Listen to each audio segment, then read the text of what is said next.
congratulations to our boy, Lil Durk, who beat his charge, and apparently King Von was the guy who shot the dude. I remember when that happened, when he first...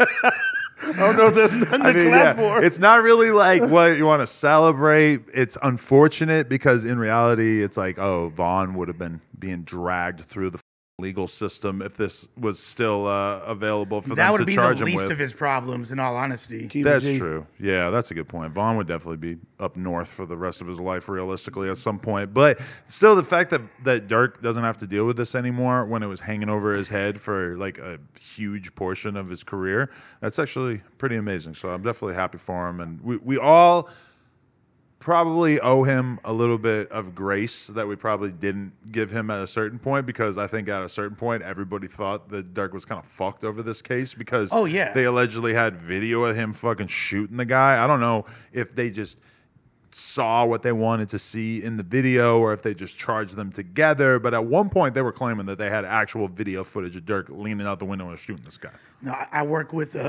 some of Durk's producers, and the rumors, like, or the conversation within his camp was that Durk might get washed for this. And that was, that was a narrative when it happened for a long time. People were very concerned that were close to him that he was going to get caught up for this. So I agree. It's glad that he doesn't need to have this hanging over his head in the midst of all this success. And it's crazy because you could look at Vaughn in this in two different ways. Now there's enough murders attached to Vaughn. There's like literally... This wasn't a murder, this is an attempt, but he's got like 4 murders that have been put on him since his death. There's multiple murders to the point where he qualifies as a serial killer based on the, like, and I'm not saying he is one, but based on the definition of what a serial killer is, he has done enough to meet those qualifications. Now, if you look at it from that perspective, it's like, damn, what are we really listening to and celebrating? I think as rap fans, though, honestly, like, we're pretty lucky to have gotten to live through that, because think about it. They have to go and like recreate Jeffrey Dahmer's crimes. You know, they have to make this whole series about him and shit. King Von was tweeting and making music about this shit while it was happening.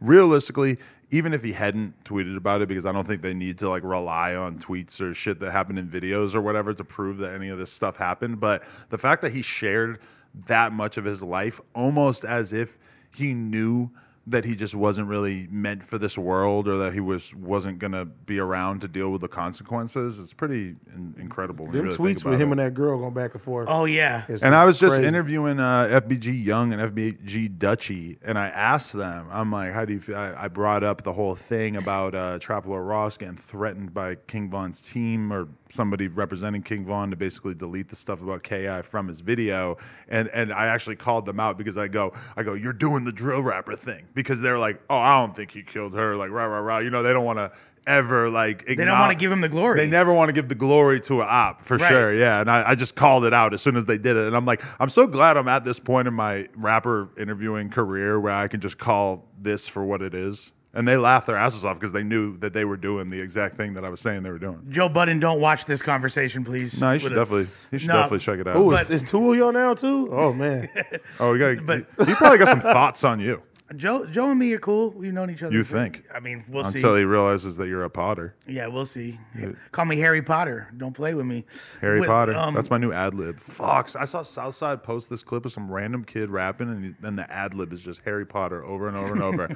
And I just forgot about it, and I'm just like saying this so I can bookmark it and go look at the Instagram post later. But talking about like put it in the Reddit. The drill era tweets, the most sinister one to me that always struck me is like so cold was after JoJo got murdered, and then Sosa tweeted the laughing emojis like, ha ha ha ha ha, JoJo wanted to be just like us.